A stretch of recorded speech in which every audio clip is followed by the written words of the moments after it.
2, 1. Episode 1 of the Average People Podcast with Keaton Pham, featuring Keaton Pham. Say hi, Keaton. Hello. Yeah, I think a good place to start is what is Muay Thai, right? What is Muay Thai? What is Muay Thai? What is Muay Thai? There we go. Muay Thai is kickboxing from the country of Thailand. Now, it's not like Western kickboxing or boxing. It's hundreds of years old, right? It was used by the Thai military even now. And the difference in Muay Thai versus, kickboxing or regular boxing is that first there's culture around it, which is huge, but also in something like boxing where you can only use your hands, or kickboxing where you can use your hands, your legs, and your knees. In Muay Thai, you can use, it's called the art of 8 limbs, right? And the reason why is because you have 8 weapons. That's your shins, your knees, your hands, and then your elbows on both sides. So 8 limbs, and in addition to that, being able to use all of those, they have the clinch, which is something that you don't really do in boxing or kickboxing. You might be in a clinch, but you're not using it to your advantage or using it to fight. You're more or less just waiting for the ref to break you up. And that's that, and then throws and sweeps. So you can't do like a judo throw, but you can trip someone or like sweep them off their feet. Yeah, that's me. Oh. To take them down, and that scores you points. That's not something you can do in boxing or kickboxing. Oh. Yeah. Cool. And then that's the main difference. Another difference is that it's a lot more about respect, and because it's so casual there in Thailand, like in boxing, people like the big guys, someone like Tyson Fury, the last guy he fought was Francis Ngannou. That was like 6-7 months ago. The big guys will fight like once a year.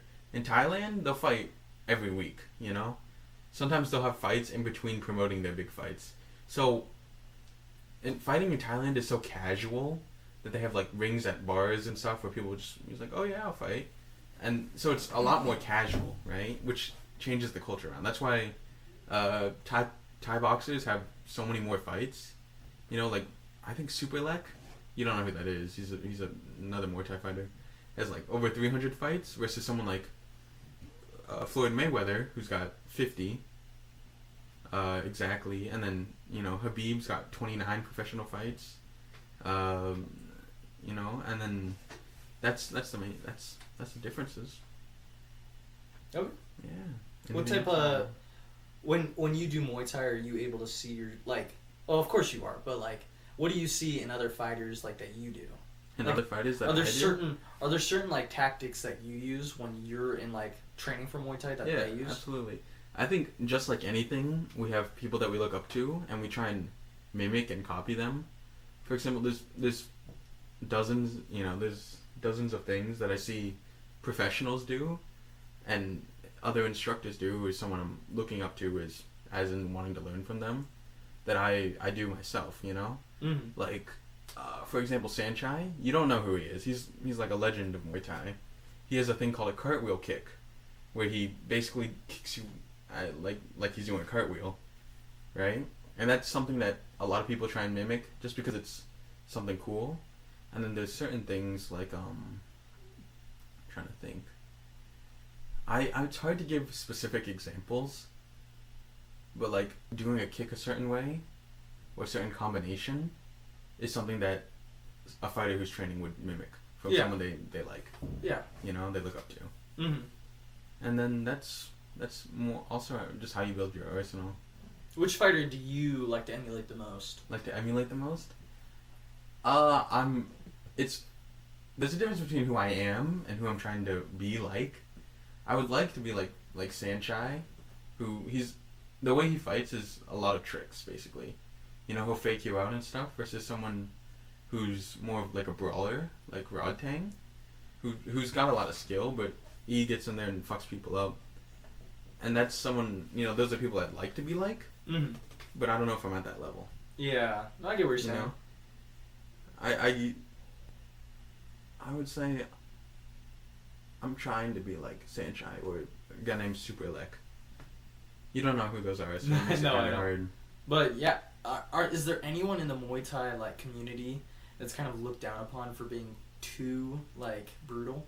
Yeah. So that's the thing. A lot of people in Muay Thai and are fans of it like the brutality of it, but they also like the respect given. There's a thing called the Y Crew, which is a dance done before fights with a certain type of music, and you do that to show respect to. It used to be the gods, but now and like your king, but now it's your instructors, your family, your friends, and everyone, and they do that dance to show respect, and even at the highest levels of Muay Thai, there's no real beef. There's no competition. It's all respect. It's all love, which is different from something like boxing. Yeah. Well, they'll talk trash and stuff. Or like wrestling, like yeah. WrestleMania. It's all like drama and stuff. That's all drama. Or like, what's a good example? Conor McGregor. You know who that is, right? Yeah. A fellow Irishman. Yeah, Irish power. If you win, that's how you get respect. Yeah. If you win or you go down fighting or there's just a lot of respect in the sport. Is there someone in the industry that does start trash talking, or is that like... That would be frowned upon by everybody. So no one's really done that? No one does that because it's all about respect. Mm-hmm. Yeah. Yeah, and in like kickboxing stuff they will, but not Muay Thai. And I think it's good for kids to learn something like Muay Thai, mm-hmm. because people assume that if a kid learns like a martial art, they're going to become a bully. Yeah. It's really the bullies who do need something like a discipline like Muay Thai. Like martial arts. Because you learn to use it in such like a disciplined but good way. Yeah, and I think it's great if you have like anger issues, for example. Mm-hmm. Not only do you learn to be disciplined, control your anger, control your body. Not only are you committing yourself to something, a routine or a practice schedule or something hard to, I guess, I don't want to say calm yourself. That sounds dumb. Keep that inner peace that you're talking about. Yeah. And then it also it's a good way for someone that's a bully to get humbled. Mm-hmm. Like if you try and be mean or bully people in a Muay Thai gym, then the coach will either spar you himself or he'll send someone to spar with you that's really good so that you can get humbled. Yeah. That's really good. Yeah. Like you talked about in your wrestling, there was this one guy that was really brutal. Really brutal. Was that brutal in comparison to the other wrestlers, or just it felt really brutal? I think he was more brutal. Funny enough, I was a senior, he was a freshman. Yeah. I think he was trying to show superiority. That's what I'm saying. Yeah. Which, in wrestling, I mean, the coaches didn't really do anything but Muay Thai. Yeah, you're there, the same thing with sparring in general, there are people that go way too hard, and you're there to practice. So, the general consensus is that hit as hard as you want to get hit, So, like, if you're trying to knock someone out, expect to be knocked out, basically. Yeah. It's also to do with respect. They're your partner. They're to practice. You're not there to win. There's no winning in sparring. It's just hopefully you guys both get better. Yeah. Yeah, and I don't know if because you guys were both new that they put you against each other. I think that's why. Yeah, if there was someone new that was trying to prove himself, I guess, or show that he's better, you'd get humbled. Actually, you know why I was put with him? I remember now. Yeah. I was put with him because no one else wanted to be with him. That's another thing. No one's going to want to train with you if you're an asshole. Well, one of the bigger seniors that was really good at wrestling occasionally be like, Keaton, you get a break for a day. I'll take him on. That's what I'm saying. And I was they like, humble. yes. And then he'd go, no, Keaton's my partner. And he'd go, no, you're with me. And then he'd like tackle him. You could just hear him screaming as I go with like one of my friends. I'm like, yes. So normally that would humble someone, but when he went with you again, did he go hard? Yeah, the worst thing that happened to me was he dropped me by my neck. Like he that's me on the neck, like a chokehold, and then dropped me on my neck. I got so pissed. I made like a and I ran after him. He's like, why are you so aggressive right now? Why are you so aggressive? That's true. Yeah, you hit as hard as you want to get hit.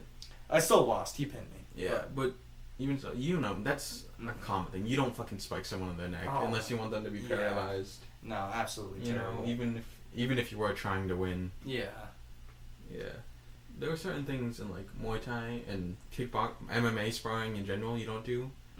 No elbows in sparring. And you can do certain techniques, but they have to be controlled. Yeah. Like if you want to do a spinning heel kick, that's a very risky move to do if you're not skilled. Mm-hmm. Only throw it in sparring if you're good enough where you can control it. Yeah. You know, and then elbows can knock you out, but elbows are there to cut you. You know, and you don't want to cut someone. So either people will hit with the forearm instead of the elbow, or you just don't throw them in sparring. That's just a no-go. Yeah. Yeah, definitely. I remember when I was learning Brazilian Jiu-Jitsu, I don't think it was on like this part of the elbow, but they were talking about the elbows are very powerful. Yeah. That was a huge thing that they trained me with. There's also some like, I don't know if they do this in Muay Thai at all, but there were some like hand movements you can do to like disable a person if you get their hands. Like Aikido? Is that what it's called? I don't know. Aikido, you know Steven Seagal? I've heard of him before. He does Aikido, and it's a martial art from Japan that's got a reputation for being very bad. Yeah. Just, it just doesn't work. Mm-hmm. But that's, I think, different from... Did you do Brazilian Jiu-Jitsu, right? Yeah. Brazilian. Was it striking, or is it just grappling? Actually, can you remind me what the difference is? Yeah. Or what they are? So, striking would be hitting something. Grappling would be something like wrestling. Oh, so we did more striking. We were about to get to grappling. I actually didn't make it to grappling.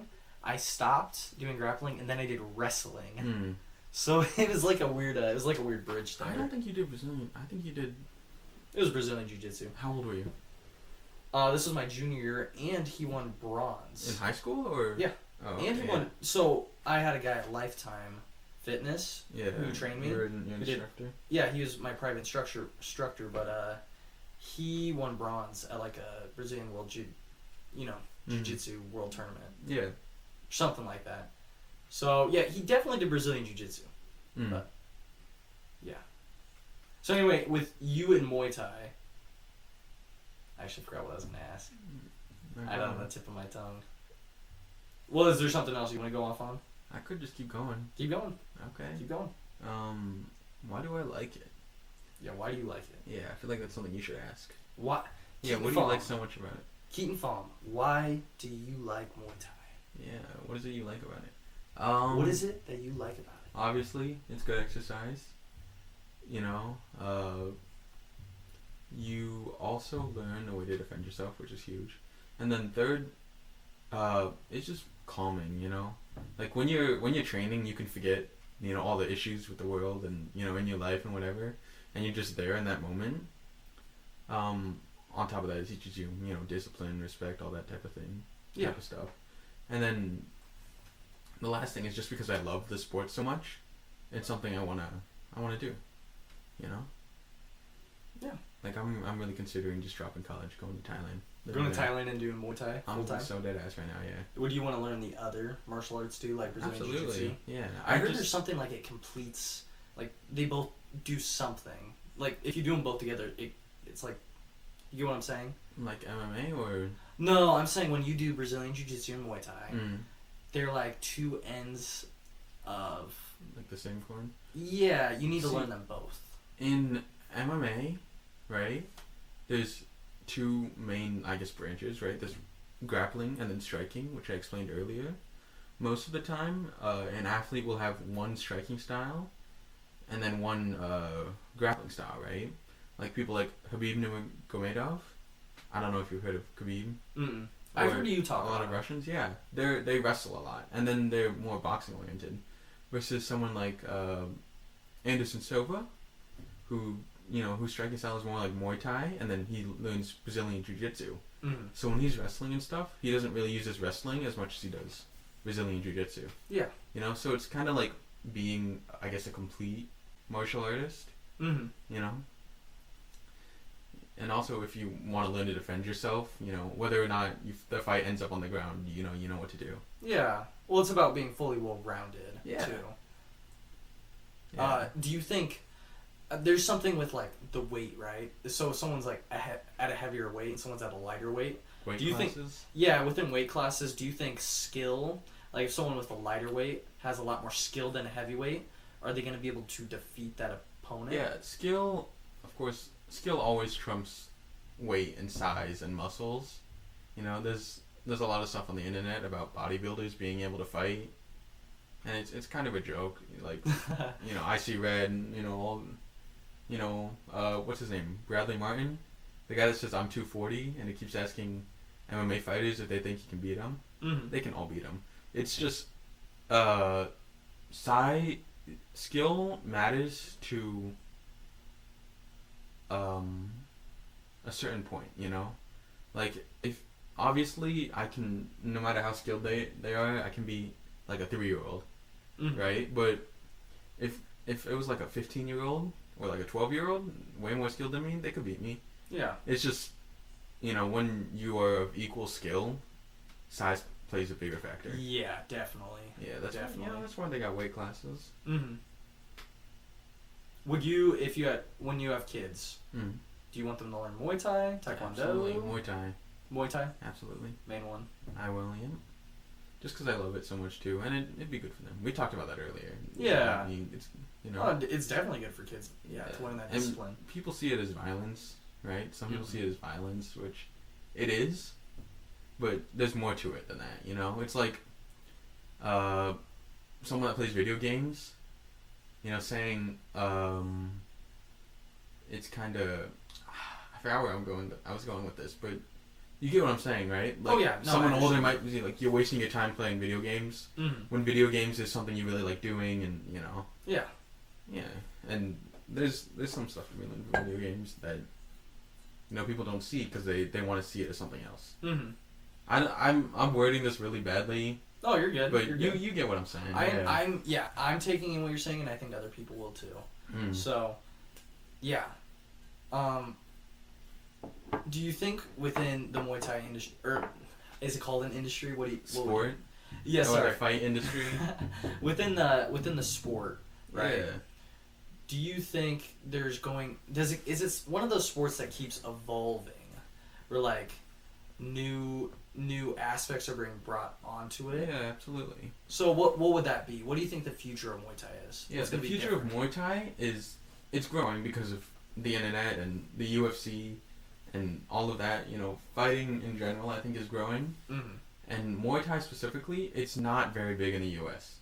In Thailand, it's their national sport. You know, it's huge. You know, everyone knows it. There's gyms everywhere. In America, it hasn't really kicked off. But I think it's, you know, I think it's, you know, better than boxing and stuff. And it could kick off. It just hasn't happened yet. So in the future, I think it'll just become a lot more popular. Mm-hmm. In terms of the sport itself, there is a thing called there's different styles of Muay Thai, right? There's like Muay that's no. I don't know why my mind is blanking. Something like a Muay Femur, which is they're a well-rounded fighter. You know, they're like a counter fighter. There's also something called a Muay Cow. Muay means boxer, by the way. Okay. Muay Cows are knee fighters, clinch fighters. So their thing is to get in close and hold you there and then knee you. Versus someone like a Muay Thai, DTAE, that means that they kick a lot, you know? Mm-hmm. Or Muay Mat, which means they punch a lot. Yeah. There's different styles. And Farang means foreigner, right? And Muay Farang that style is new, right? Okay. Because it's foreigners coming in and learning. That style has a lot more punching, a lot more boxing than traditional Muay Thai does. I'm going off, but you get what I'm saying. So what I'm trying to understand is within Muay Thai, do you have to go master one of these? Or do you master all of them? It's not something you master as much as it is a description for your style of fighting. Got it. Okay. I'm wording it really weirdly, but basically when Westerners started learning Muay Thai, unlike the people of Thailand who don't punch a lot, Westerners brought a lot of boxing and stuff into it. Mm-hmm. So their style is a lot more punch heavy than traditional Muay Thai. Mm-hmm. Interesting. Do celebrities like Jackie Chan and I forgot what's the other big one who did enter? Bruce Lee. Bruce Lee. Do they use Muay Thai or are they karate? Karate is Japanese. Oh, okay. They know traditional Chinese martial arts. They know Kung Fu for sure. Okay. I could talk about Bruce Lee in a bit. Bruce Lee's style is called Jeet Kune Do. I think you know what that is, right? No, I don't. Okay, it's Jeet Kune Do, which is his style of fighting, and it's seen as the first form of MMA because Bruce Lee's thing was mixing a bunch of styles and finding out what works. Okay. But them specifically, I don't know if they trained in Muay Thai. Someone that did, there's another rapper, there's Snoop Dogg. Snoop Dogg trains Muay Thai. Oh, he does? Yeah, and then there was man. I think there was another rapper, I forgot who it was. Who else trains Muay Thai? Any other famous people? Not really. Joe Rogan obviously trains Muay Thai. Yeah, Brazilian Jiu-Jitsu, Muay Thai. Yeah. I don't think there's any other celebrities. I forgot what you were asking. What did you ask? Oh, I was asking about, like... I was asking if those celebrities, those two, Jackie Chan and Bruce Lee, do they use Muay Thai? And you said no. I don't think so. They do more of the like Japanese and Chinese martial arts. Chinese. I don't know if they don't do Japanese. I don't think so. Oh, okay. What's like a Chinese martial arts? What's the like bow staff stuff? What form of martial arts is that? That's karate. That's karate, which is technically Okinawan, which used to be kind of independent of Japan. Okinawa. Okay. But it's Japanese. It's karate. Yeah. Okay. What about with swords and stuff? Is swords in Muay Thai at all? Or is that like purely... I don't know. Tell me about it. Swords aren't really used in Muay Thai. Okay. But what... Traditionally, I don't know if they are. Oh, okay. Because Muay Thai doesn't really have any traditional weapons, unlike other martial arts. Like karate, the bow staff, or like sword, Chinese martial arts have like nunchucks, stuff like that. Yeah. Well, I don't know if nunchucks are from China, but you get what I'm saying. Muay Thai doesn't really have any traditional weapons. It's really old, and it's as old as the other martial arts. Okay. But it's like boxing or kickboxing. Oh. Like boxing, people didn't learn to use knives and then use it in boxing. You know what I'm saying? Yeah, I get what you're saying. Yeah. Boxing is just its own thing. Okay. Yeah. Cool.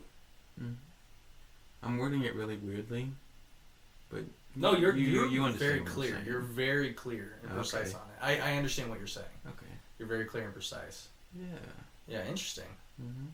I really like Muay Thai. It started from liking like MMA though. How do you get into MMA? Yeah, so martial arts in general, I got into because of kung fu movies, Rush Hour.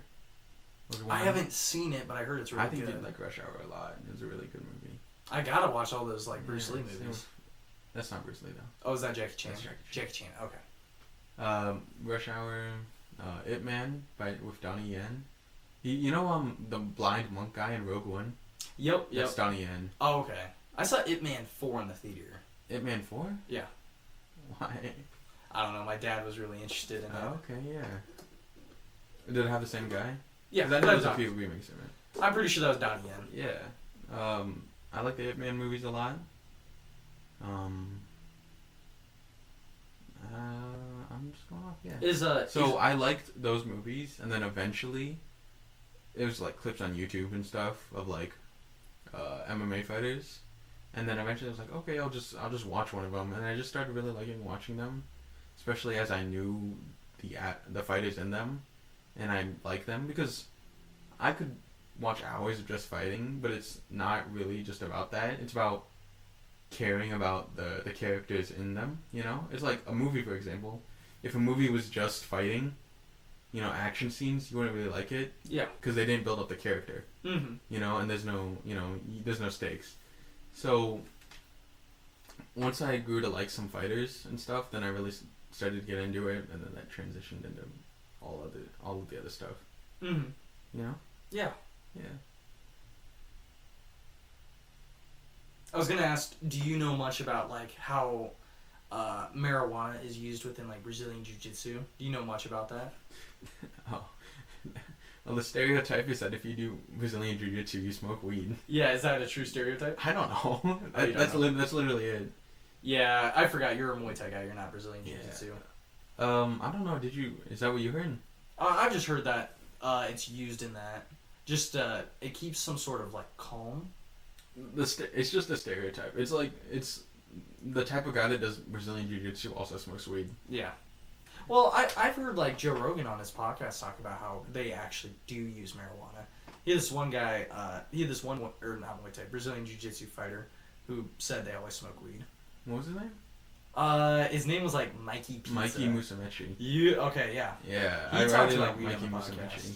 Yeah, so I guess the stereotype's true. Yeah. Yeah, Mikey Musumeci, he fights in one championship, which is from Singapore. It's like the UFC, but for Asians, basically. And, yeah, he's really good. Have you heard about his diet? I have. He just eats pizza and pasta Yep. once a day. But he said gets it from Italy. His, what?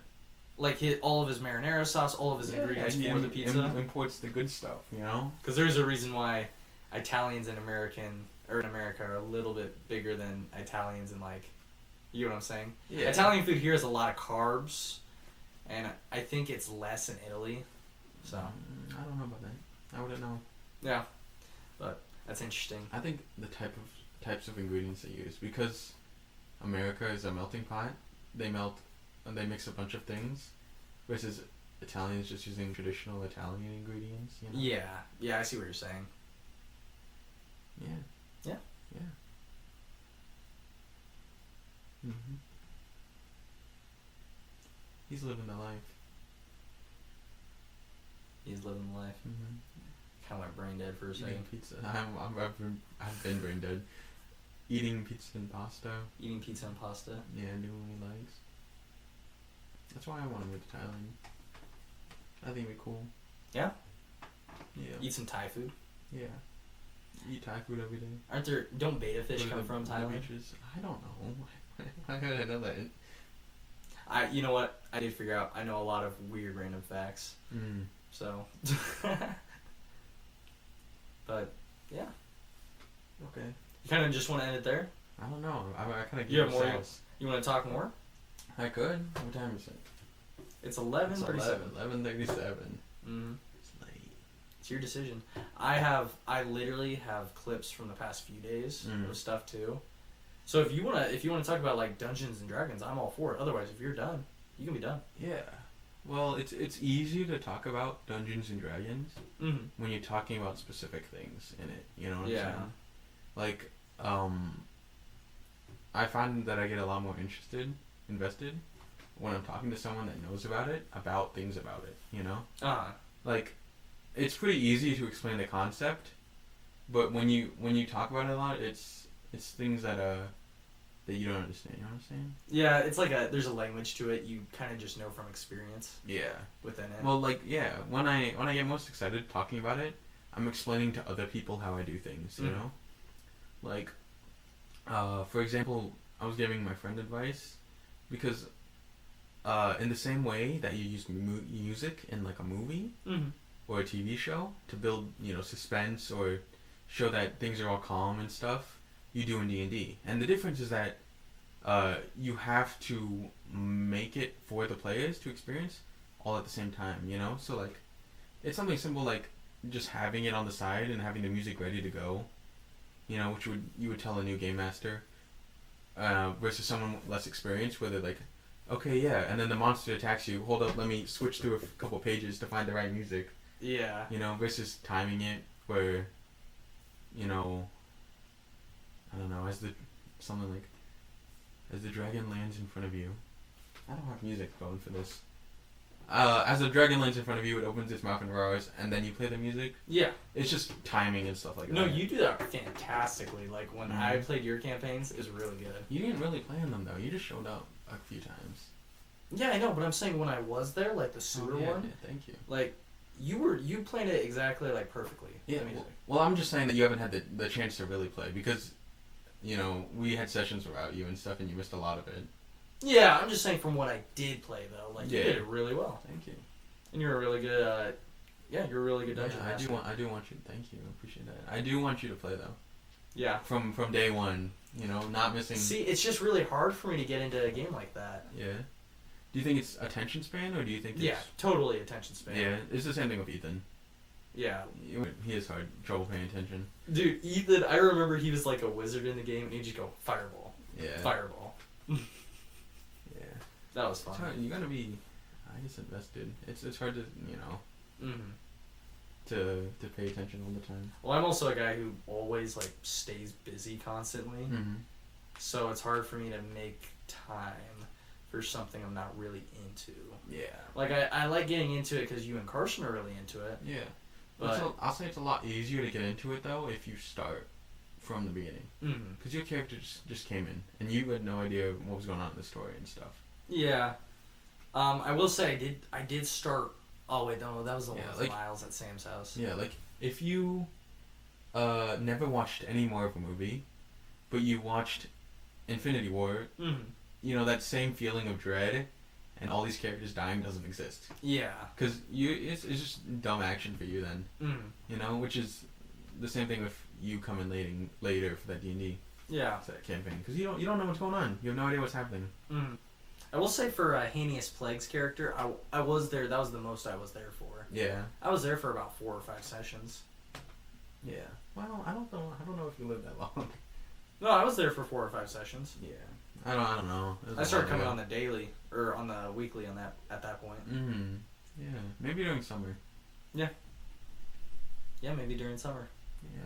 I do want to get something together, but we'll see where that goes. Do you want to do like a one-shot kind of thing? No, I hate one-shots. Oh, you do? Yeah.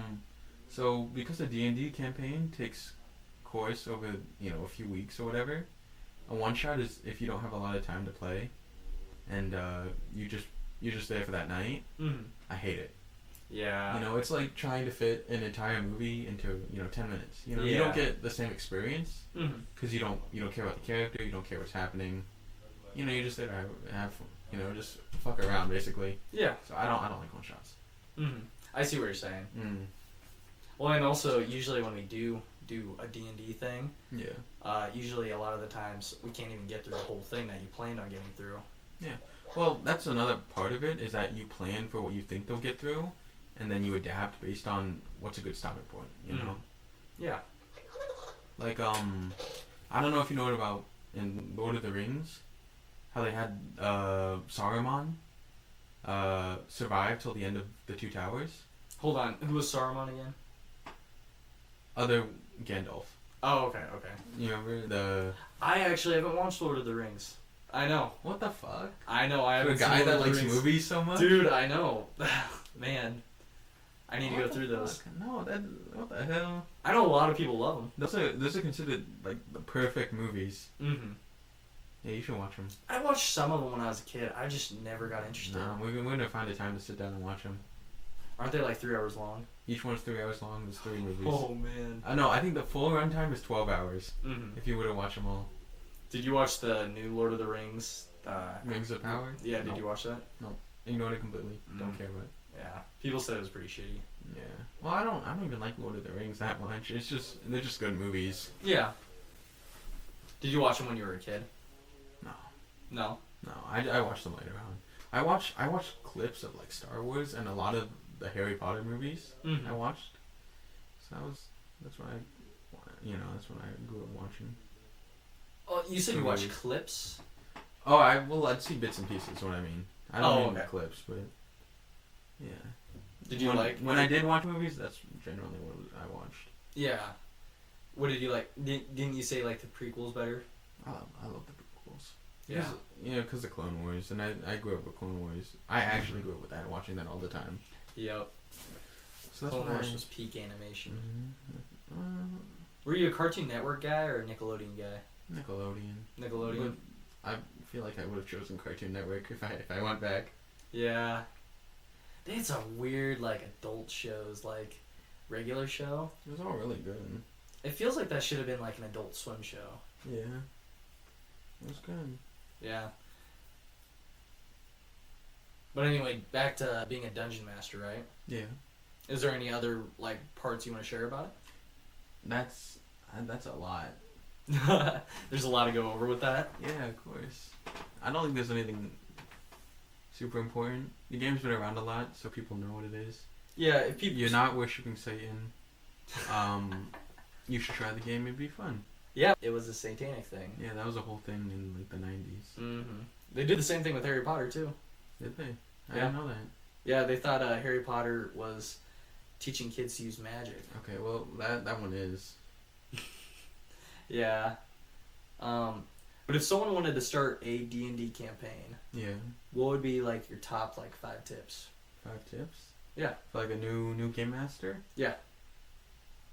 Someone who's played, a couple times, but they want to do their own. Go on YouTube. Go on YouTube. YouTube will tell you what to do. Well, I know, but what would you recommend? The main things I would recommend. Mm-hmm. Don't over prepare. Because some people burn themselves out trying to prepare for every possible outcome. And also, don't stick too hard to what you have prepared. Because then that's something called railroading. Where you don't give your players any choice. Because you're forcing them to go one path. Yeah, that was my problem. I was about to do that when I was thinking of a campaign. I don't know if there's any super specific, general tips for everybody. Mm-hmm. Obviously, you're there to have fun, but you're also there for your players, Yeah. Because as a game master, your job is to give your players a good time. Who's the most powerful character in Dungeons and Dragons? You, I guess. Well, okay, other than the Dungeon Master. Like, is there... I've seen your monster book. The thing with Dungeons and Dragons is that it's not one specific world. It's a bunch of worlds that people create themselves. Yeah. So you'd have to ask, who's the most powerful in the world that this guy made? Yeah, I got it. Mm-hmm. It's like Star Wars and Star Trek. You know what I'm saying? Yeah, I know what you're saying. Okay. No, you're very... Yeah, you're clear. I worded that weirdly, I think. What? Maybe I'm just tired. No, you're just tired. Yeah. You want to just go? Mm. Or not a couple weeks ago, a couple months ago. And I had to go to the hospital because my throat was closing up. They gave me a shit ton of drugs. And I started hallucinating like shadow people crawling all over me. I've never hallucinated that like vividly before. It was crazy. But I thought it was kind of funny. Like, I wasn't really scared. I just saw shadow people everywhere, and I thought it was hilarious. That's funny, actually. Well, I saw more on the TV. There's in the hospital bed, there was this TV, and I couldn't see them, like, on me, but I could see them through the TV crawling all over me. Oh, and I couldn't feel them. But it was just so weird. And then after that experience, I told them I was fine and that I could drive home, because I thought I was done hallucinating. Then I hallucinated an orbit bus. So... I don't think I've ever hallucinated, but I've definitely had like sleep paralysis. You've had sleep paralysis? Yeah, where I try and wake up, but I can't. Like, do you hallucinate shit? No. I don't hallucinate, but I have sleep paralysis. But when I get sleep paralysis, I'm aware that I'm sleeping and stuff, but I can't will my body to move. Dude, I would freak out. Yeah. With sleep paralysis. Oh my god. It's a monumental effort. Jeez, dude, no. How do you get out of it? I build up all my willpower and I try really hard to move. And then after a while, I do get up, but A lot of people hallucinate with their sleep paralysis, and that's scary to me. My sleep paralysis doesn't even last that long, though. It's, more or less, it's right before I wake up anyway, so. Yeah. No, it's weird. Some people are still in between that dream state and, like, the awake state. So they start hallucinating, like, monsters and stuff. Because it's dark and you can't move, so of course you're scared. I don't ever hallucinate. Yeah. I'm just aware of myself and the fact I can't move. But you never get sleep paralysis? No, I've never had sleep paralysis before. Huh. I consider myself lucky. It's not that bad, unless you hallucinate. I've never had insomnia before until last night. Oh, last night was I think insomnia is a chronic, or you have it longer than just a night, so... Well, there are sometimes I just can't fall asleep, but I don't think that's insomnia. Yeah. Well, it also is we have phones. Yeah. So when you try to... The blue light fucks you up. Well, the blue light, but also like Max is my dorm. He's one of my dorm mates, but Max has a black and white phone because it's less stimulating. There's like night mode or nightlight mode for your phone.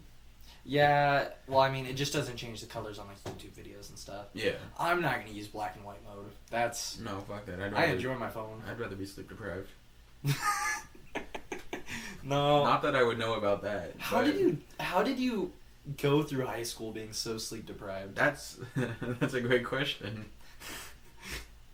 Willpower? Dude, Staying hard? Oh my god. Willpower, yeah, stay hard. Stay hard? David Goggins. Staying hard? I got like no sleep. I caught up on the weekends, got no sleep during the week.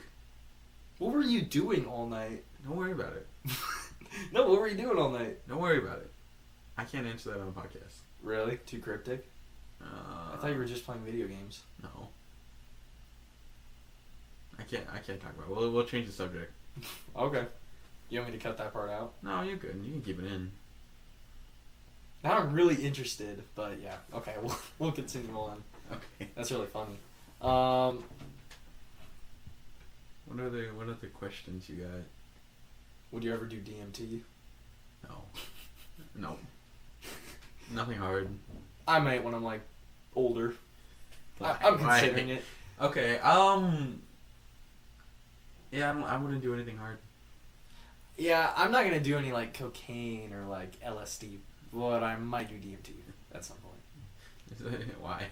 What made you want to do DMT? Well, a lot of these figures like Joe Rogan, Mike Tyson. That's what I guessed. Yep, Joe Rogan, Mike Tyson. I mean, dude, all these people talk about it. It seems like it seems kind of cool. Well, it's a spiritual. Lit. Okay, I guess hippies will say other hardcore drugs are pretty spiritual, but I don't know. It sounds like if I'm gonna make that horror movie I was talking about, Epitome of Chaos. Okay. I think I gotta do DMT. In the writing process. Yeah, for the writing. Like, let's say I'm a 25-year-old in Hollywood. I gotta do writing for a screenplay. DMT. It only lasts like 12 minutes, but it feels like a few years. That's true. Think of how much thinking time I have. You'll be ready. Yeah, some of those people say. Has Alex ever talked to you about that? No. Okay. Some people will live like entire lives on DMT. I don't know how true that is, but people are exaggerating that. But I've heard people like live whole lives on DMT, and then they just come back to reality, and they're like, "What? It's only like 12 minutes too." That's how I feel playing VR. Oh, you live a whole life? Yep. And then I come into the real world, and it's awful. It's awful? Yep. I gotta look at your face. I fucking hate you. Yeah, fuck you too. Would it be okay if we kissed a little bit? Nah. No? No. I kind of want to now. I'll smack the shit out you. You'll smack the shit out of me? Or are you going to use your Muay Thai moves? Romantically. Oh, romantic slapping. Yeah. I kind of like that. You know, that would make for a good first episode, you know? What are we talking about? Here's what the caption episode No. one. Let's change the subject. No. Caption one. Caption episode I don't like guys one. like that. Keaton Pham kisses me on the podcast. You ready? Okay, I'm going over to Keaton right now. No. You know, this dude, you are so fucking weird. Let's switch this up. Ask me another question. Okay. This is your show now. Yeah, you're right. This is my show. This is the Phomcast. You like fruit? Do I like fruit? Yeah. I love fruit. What kind of fruit? I like blueberries. Blueberries. Do you like other berries, like raspberries? I like strawberries. Strawberries? No raspberries, blackberries? Nope. Not at all? You know what? I like raspberries. Oh, I see. I like cherries. Well, okay, those aren't berries. You don't like blackberries. I like blackberries. I just asked you, do you like these? Like you said no. Like, wait, I like this one. Oh, yeah. Are you trying to make this into a racial thing? What are you talking about? You just said you don't like blackberries. Is that what you said? No, I like blackberries. Well, I named like 3 berries, and you said I like all of them except for that one. Which one? Dude. Blackberries. Are you gaslighting me right now on my own podcast? You crazy for thinking that. So, you like blueberries? And strawberries? I love blueberries. And raspberries and blackberries? Do you think they're stuffed full of GMOs? Actually, you know what? That's proven. I genuinely do not care. Have you seen some of those strawberries? They look mutated. They're like fucking huge. I do not give a shit. I give a shit. Dude, what are they putting in our strawberries? That's what I'm saying. I'm so neutral. I figure other people will figure it out for me. That's not a way to live life, man. You need to do some DMT and figure life out. Are you buying organic foods? Am I no? So, I don't give a shit at the moment. you don't care either. But come on, when you see one of these mutated strawberries, If I could choose yes or no, I would choose no. But do I care enough to buy an organic piece of chicken for an extra $1? No, I don't. Yeah, I guess I don't either. I eat McChickens all the time at McDonald's. Yeah. I am in college, so I'm broke. Mm. Dude, you can get like a whole ass. You have a job. Oh, never mind. I got a job. Yeah, you have a job. But I can get whole ass McChickens and like a fry for like $5 Yeah. on the McDonald's app. And it's not organic. Yeah. Yeah, we don't. No one really cares. See, I bet I'll feel the effects because when I'm older, if I have enough money, I'm gonna live really healthy. Okay. And I heard when you eat really healthy and then you eat like junk food, it really hurts your stomach. Mm. That's gonna suck. Do you think so if we give like a Big Mac to like a tribal person, Can you talk a little louder? if we gave like a Big Mac to a tribal person, they'd probably like not like it, or you think they got like an iron stomach? That's the question of the century. Well, that's what I mean. How they I want to see. This is so dumb. I want to see. No. This is good. I want to see a scientist go out and try this out. You know what I think would happen? I bet it's on YouTube. Yeah. I bet it'd upset their stomachs. You think? I don't know. You don't think they got like tough stomachs from Okay. digesting? You know what that does remind me of though? What? Have you heard of those like African tribes where they have like micro ecosystems in their stomachs? Doesn't everybody? No, okay, sorry. They have an advanced micro ecosystem in their stomach, Okay. and they can process raw foods without getting a disease and bad water. Oh. Like they just eat raw meat all the time and drink bad water. So should we be doing that to improve our No. microsystems? No, what you have to think about is they're so evolved because they've been living as long as us. Like their ancestry's been going on for as long as us, but they've Yeah. had time to evolve. Like the kids there have 6-packs. Like all the kids in those tribes have 6-packs. It's crazy. And by the way, this is a very specific tribe, so I shouldn't say all the tribes, but I feel like you would want to move to Africa and train your kid there. train my kid Yep. in Africa. Mm-hmm. No, you know what happens with them? Die. Yeah, a lot of them die of starvation because there's a lot of there's a food shortage or an animal shortage in certain areas. Mm. So like some of these tribes are forced to eat baboons now, and I don't want to eat a baboon. I don't think you could take a baboon. I don't think I could either. They can take baboons, but they're tough motherfuckers. Yeah, I wouldn't want to pet a baboon. That sounds like it'd suck. You wanna? What would you do on a baboon? Would you like? What do you mean by that? What are you trying to say? You know what I mean, Keaton Pham. What Muay Thai move would you use on a baboon? On a baboon? I guess I'd punch it. I'd cower in a corner. This is the most what the fuck are you asking I wish me? I would have recorded this. This is the most legendary interview of all This isn't being time. recorded? No, this is practice. I'm done with this. I'm going kidding. home. No, I'm kidding. We're recording right now, Keaton. I was saying physically record it, like on my phone. Oh, okay. That would have been really funny. I'll get a cartoon. I think the audio is funnier. Yeah. I'll slice it up so it sounds a little bit better. When we get into those awkward moments where you just stare at me. Because see, it'd be funny if I got a video of you like staring at me awkwardly. Yeah. Yeah, you're right. You want to be the host now? Sure. I'm getting tired of it. Sure. I'll be the host. Okay, go ahead. You think there's a problem with microplastics? Yes. You know much about the microplastic shit? That they just get into food and stuff like that. And they're causing health problems? Yeah. See, I wish I was an expert on all this stuff. Eventually I might be. If Well, I get some like, you're asking questions that an expert should probably answer. dude, yeah. Well, see, this is the point of the Average People podcast. I want to see what the average people want to say about That's it. what I'm saying. But like, if none of us know anything about it, why are you asking about it? Because people can have opinions on things. You don't need to have all the information in the world. But we already established I'm neutral unless I know stuff. Yeah. Yeah, it's kind of hard to do a neutral podcast. You said there's nothing you're not neutral on. So if someone That's said, not even true. It's just there's nothing that good that comes to mind. so what about the MMA?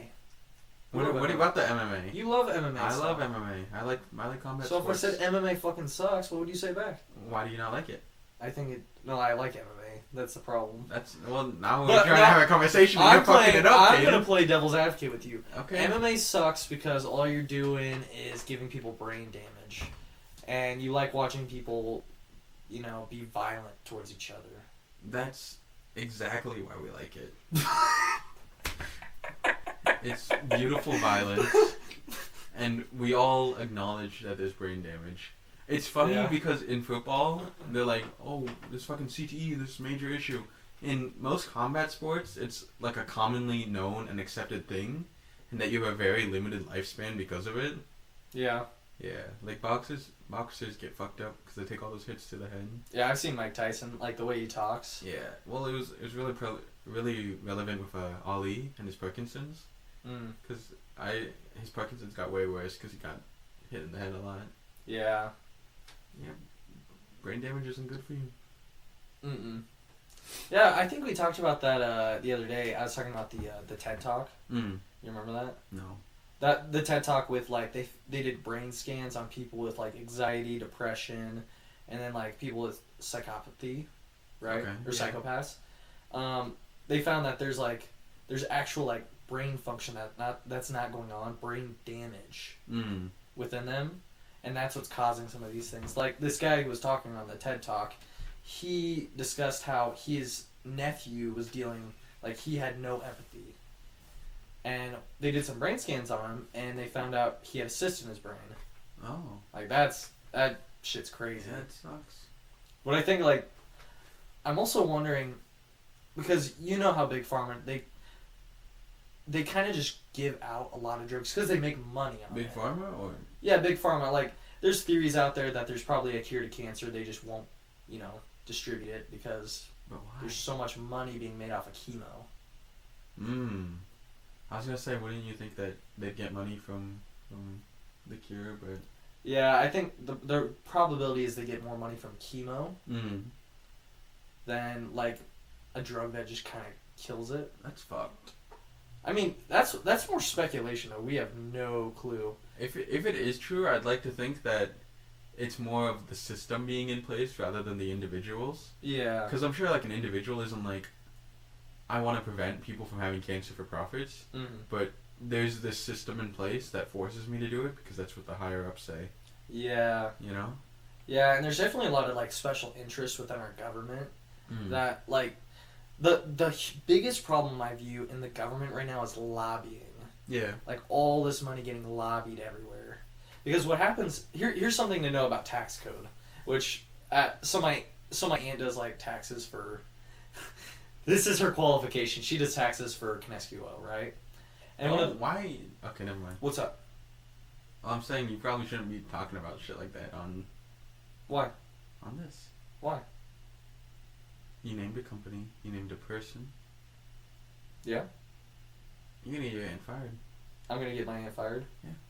I mean, she owns the place. She's a co-owner. Lori Kineski Oil. Yeah. But anyway, she does the taxes, right? And one of the things she told me about, like, tax code is there's a lot of loopholes. And when politicians talk about how they want to eliminate the loopholes, they really can't. Like, they really can't unless you establish a new tax code. And the reason is there's a lot of, like, the tax code gives a lot of deductions to your taxes. Yeah. For doing certain things. So what, like, people will do, like, what millionaires will do is they'll funnel their money around to different companies within their organization, or they'll donate to things like charities or a political person. So they don't have to pay taxes? Yes, they avoid they get tax deductions from it. Yeah. So that's how lobbying kind of works within the government. They give a lot of that money, they lobby it to different people, and they basically put their interest into it. They have special interests. Does that make sense? Yeah, it makes a lot of sense. Yeah. And the same people that are that made that tax code are probably benefiting from it, so it won't change anytime soon. Yep. That's why I think we should go to some sort of either a flat tax or a flat percent tax where everyone's there's a percent to it, right? Or a full-out sales tax, which that's kind of a crazy one. Like we get rid of income tax and we just have higher sales tax? Yeah, and it's going to increase the price of products, but at the same time, you're not, your wages are going to be higher. Yeah, I feel like that it'd be easy to get loopholes then. Within a sales tax system? Yeah. Why so? I don't have anything specific, but that's how I feel. Well, what it Which I eliminates... guess isn't a good You won't have to do measure. You won't do W-2 forms anymore. And what happens is rich people like to buy richer things, more high-quality things. High-quality things cost a lot more. They're buying yachts, big, gigantic houses. With a sales tax, it's going to be pretty even. Are stocks and bonds taxed? Stocks like a sales tax? I don't know. I don't think they are. Like if I sell like a share of my company, it's taxed. I don't know. Isn't that capital gains tax? It could be. Actually, that'd be a question. I think for that's Max. what a capital gains tax is. Max knows all about that stuff. Why is okay? Yeah, you have him on the pod some other time. I gotta have him. Well, I'm gonna have him and Sam do a debate night. Oh yeah, That one's gonna be interesting. You should write out a list of things to talk about. Oh yeah, I'm your fact checker for that, right? Yeah, but dude, that's a full out debate. We're just having a conversation here. Yeah, That's a full out debate. I'm gonna have it all listed out. I'll say It's even. gonna be great. I've always wanted to do a debate Oh yeah. or regulated debate. You're fading. I'm tired. Yeah, it's okay. No, you're good. You want to end it? No, let's keep going. Okay. What is something you like, Kaden? I like a lot. Why do you of things. like movies? Why do I like movies? Yeah. Because movies impact culture, and movies can make people go through an experience.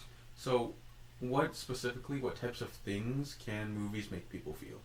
Well, like horror movies. I think horror movies are kind of like they don't usually win a lot of awards, but I think if a horror movie is done right, they really can get into someone's psyche, because what it does is it brings out an emotion of fear, right? Fear, sadness, it brings out a lot of the deeper emotions. Negative emotions are a lot more complex than happier emotions.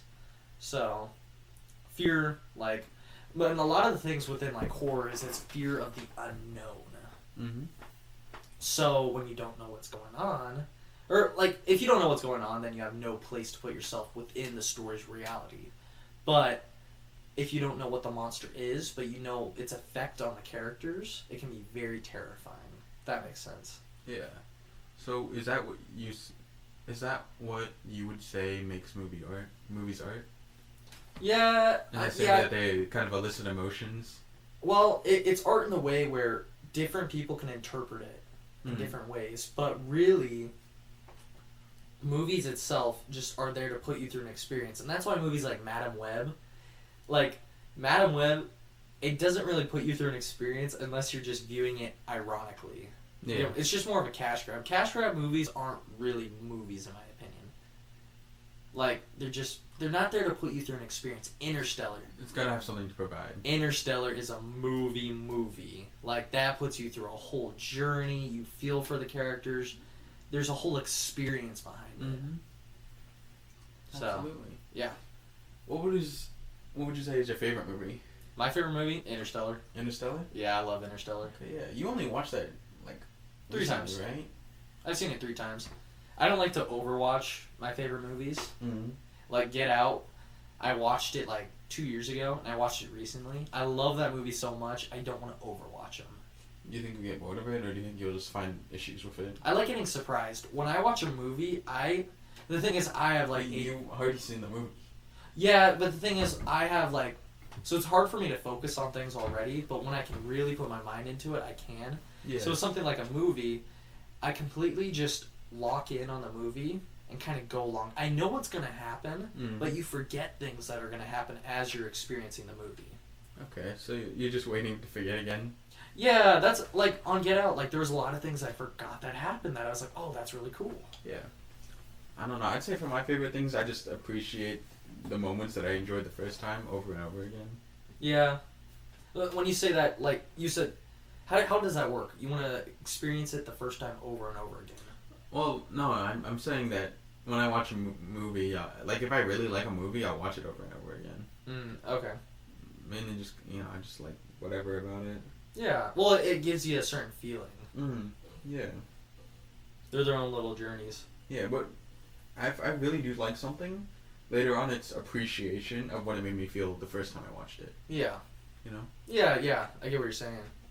That's how I feel about Dune 2. Like, Yeah. Dune 2 was fantastic. And then I saw it again. It wasn't as good just because I already saw it. Yeah. But Well, yeah, but then would you appreciate what it made you feel the first time? yes. You know, And- like if there's a plot twist in the movie, Mm-hmm. you're obviously not surprised by it the second time you watch it, Uh-huh. but you appreciate how surprising it was and how, much it changed the plot. Yeah, and watching it with other people, Mm. like, you get excited for their experience watching the movie. I love that portion of it. So, yeah. Yes. What do you think of the FNAF movie? Didn't watch it. Oh, you didn't watch it, No. did you? Oh, man. We were gonna watch it, and I think I was working that night. I don't remember. Most hyped I've ever been for a movie. Oh yeah, how was it? Mid. Mid. I wouldn't say it was really good, but I heard it was bad. I was so hyped for it. I mean, the beginning I thought was really good. Like, it started off, like, really good. And then after the fort scene, you hear about the fort scene? I think was someone hiding in a pillow fort or something. No. They find out the animatronics are nice, so they all start grabbing like tables and chairs and build a whole fort, and then they all lay on the ground like friends. Yeah, I don't like the idea that the animatronics are nice. Dude, I get what they're trying to say. They're trying to say, oh, they're just kids.